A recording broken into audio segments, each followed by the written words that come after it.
भाजपा आम आदमी पार्टी को, अरविंद केजरीवाल जी को, उनकी नीतियों को खत्म करना चाहती है। दिल्ली में भी आपने देखा होगा, झूठे केस में सब बड़े बड़े नेताओं को जेल में डाल दिया। आपने देखा 75 साल से दूसरी पार्टियां हैं, आम आदमी तो 10 साल से आई है, तो दूसरी पार्टियों ने कुछ गलती नहीं की होगी, फिर भी किसी बड़े पार्टी का नेता कोई जेल में नहीं है। क्यों नहीं है? क्योंकि अरविंद केजरीवाल जी से भाजपा डर रही है। गुजरात में भी 156 एमएलए हैं, फिर भी यहाँ नकली एमएलए बिकता है, नकली कचहरियाँ सरकारी होती है, पेपर लीक होते हैं। यहाँ पे सब नकली है, दवाइयाँ नकली है, सिरप नकली है, अफसर नकली हैं, आईपीएस अफसर नकली पकड़ा जाते हैं। तो इसको सबको दबाने के लिए ये आम आदमी पार्टी के 5 एमएलए थे, उस पर 1 साल से डेरा डालकर बैठे हैं। छत्रभाई वसावा को भी अंदर डाल दिया है झूठे केस में, हालांकि वो आदिवासियों का आवाज़ बने थे, लेकिन क्योंकि वो छत्रभाई वसावा जीत सकते हैं इसलिए ये भाजपा की चाल है। लेकिन गुजरात की जनता भाजपा की इस चाल को नकारेगी, मुझे पूरा विश्वास है। और यही भाजपा को 2027 में यही गुजरात के आम आदमी घर से बाहर निकलकर इसको निकालेंगे। अच्छा, आपको क्या वजह लगती है, क्योंकि 5 ही विधायक थे, लगातार आप उनके संपर्क में भी रहे होंगे, हो सकता है अरविंद केजरीवाल से भी ये 5 विधायक संपर्क में रहे होंगे, फिर भी क्या ऐसी वजह है कि जो भाजपा की तरफ ये आकर्षित हो गए? भाजपा के पास अभी सरपंच से लेकर प्राइम मिनिस्टर तक की सत्ता है, वहाँ करप्शन बहुत है।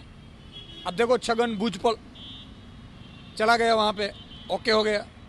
एनसीपी में वो अजीत पवार जी गए थे, क्लीन हो गया।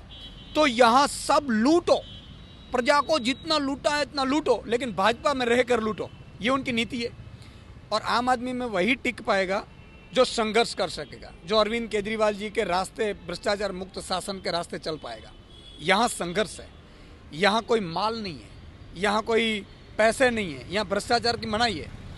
तो स्वाभाविक तौर पर यही वजह है कि सब लोग भाजपा में जुड़ते हैं, क्योंकि 156 होने के बाद भी चर्चा 5 की हो रही थी, आम आदमी की हो रही थी। और बाबा रामदेव ने कहा था कि 2022 में जो ये माहौल आम आदमी ने बनाया, 27 में तो सरकार लेकर आएंगे, तब से भाजपा डरी हुई है। अच्छा, गुजरात में आम आदमी पार्टी का भविष्य क्या देख रहे हैं, क्योंकि अभी 1 विधायक गए हैं, 1 पे तो केस चल रहा है, बाकी के 3 विधायक। आपसे भूपत भाई की क्या आखिर में कब बातचीत हुई थी, क्या बातचीत हुई थी? क्या आपको भी कोई संकेत नहीं मिला कि अचानक एक दिन सुबह होगी और वो इस्तीफा दे देंगे? देखिए, आम आदमी पार्टी के भविष्य तो बहुत उजड़ा है। यही गुजरात का आम आदमी 27 में आम आदमी की सरकार लेकर आएगा। दूसरा, भूपत भाई से मेरी 6-7 दिन पहले ही बात हुई थी लोकसभा चुनाव के लेकर। अभी कुछ दिन पहले सभी कार्यक्रमों में भूपत भाई रहे थे, लेकिन मैंने कहा ना कि भाजपा की नीति रही है डराना, धमकाना, उसको मुश्किल में लाना, यही काम है। लेकिन गुजरात की जनता को मैं यकीन दिलाता हूँ, विश्वास देता हूँ कि चिंता करने की जरूरत नहीं, टाइगर अभी जिंदा है। यही जनता के लिए लड़ेंगे और यही जनता के लिए मरेंगे। अच्छा, बाकी के विधायकों के साथ आप संपर्क में हैं या नहीं फिलहाल? वो सारे कहाँ हैं? नहीं, आज ही मेरी सबसे बात हुई। छत्रभाई को तो स्वाभाविक तौर पर इन्होंने झूठा केस दर्ज किया है, लेकिन सभी विधायक से आज ही हमारी चर्चा हुई और इसमें कॉन्फ्रेंस कॉल हुई है। हमारी हर वीक 15 दिन में बातचीतें रहती है। मेरी डेली मेरे संगठन के नेताओं के साथ भी डेली 9 बजे कॉन्फ्रेंस कॉल होती है। लोकसभा चुनाव के लिए हम 15 तारीख से सभी 26 से 26 लोकसभा में निकल रहे हैं। तो आम आदमी पार्टी आम आदमी के लिए तैयार है लड़ने के लिए और लड़ेगी। बीजेपी को क्या संदेश देंगे, क्योंकि अभी 1 विधायक आपका वो लोग ले जाने में कहीं ना कहीं सफल हुए हैं, क्या लगता है वो बीजेपी में ही शामिल होंगे आने वाले दिनों में? बिल्कुल, वो भाजपा में शामिल हो सकते हैं। और दूसरा, वो कहीं शामिल हो उनका प्रश्न है, लेकिन सवाल ये है भाजपा को कि आम आदमी से क्यों इतनी डरी हुई है? आप विपक्ष को खत्म करना चाहते हैं, आप नकली रोक नहीं सकते। देखो, नकली डिवाइस भी कल पकड़ा, वो रोक नहीं सका। नकली एमएलए पकड़े, नकली मंत्री के पीए पकड़ रहे हैं, वो रोक नहीं सकते भाजपा वाले। इसलिए, और यहाँ पे किसको शासन दे दिया पता ही नहीं चल रहा, सब नकली चल रहा है। तो क्योंकि विपक्ष को कमजोर करो, विपक्ष के नेताओं को तोड़ो, ताकि एक तो नज़र भटकी रहे और दूसरी कि उनके सामने कोई आवाज़ उठे नहीं, इसलिए ये कर रहे हैं।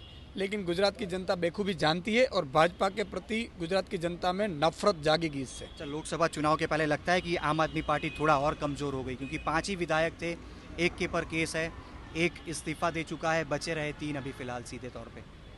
नहीं, कमजोर आम आदमी कभी होता नहीं है। पार्टी में उतार चढ़ाव आते रहते हैं, लेकिन ये गुजरात का आम आदमी की पार्टी है। गुजरात के ऑटो वाले हैं, मध्यम वर्ग के लोग हैं, गरीब हैं, ये इनके क्लास की पार्टी है। ये कोई डरने वाली बात नहीं है। और ये तो आते झोंके आते जाते रहते हैं, बरोबर है।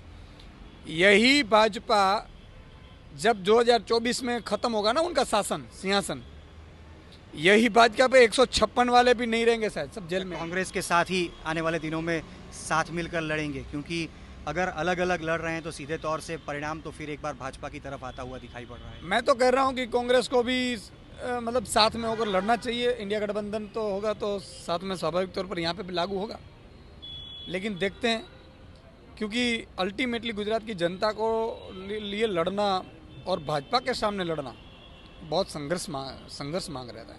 भूपत भाई के लिए क्या मैसेज रहेगा? बस यही, जहाँ हो खुश रहे, बाकी तो क्या है। बाकी उन्होंने मुझे, मैं ये दुख के साथ कहूँगा कि विसावदर की जनता के साथ धोखा हमने किया है। मैं भी विसावदर की जनता की माफ़ी मांगता हूँ कि मुझे हमारे ऐसे हीरो चुनने में गलती हो गई है। और भूपत भाई को भी यही कहूँगा कि इस तरह से फिर से चुनाव लाकर विसावदर की जनता को धोखा देने की ज़रूरत नहीं थी।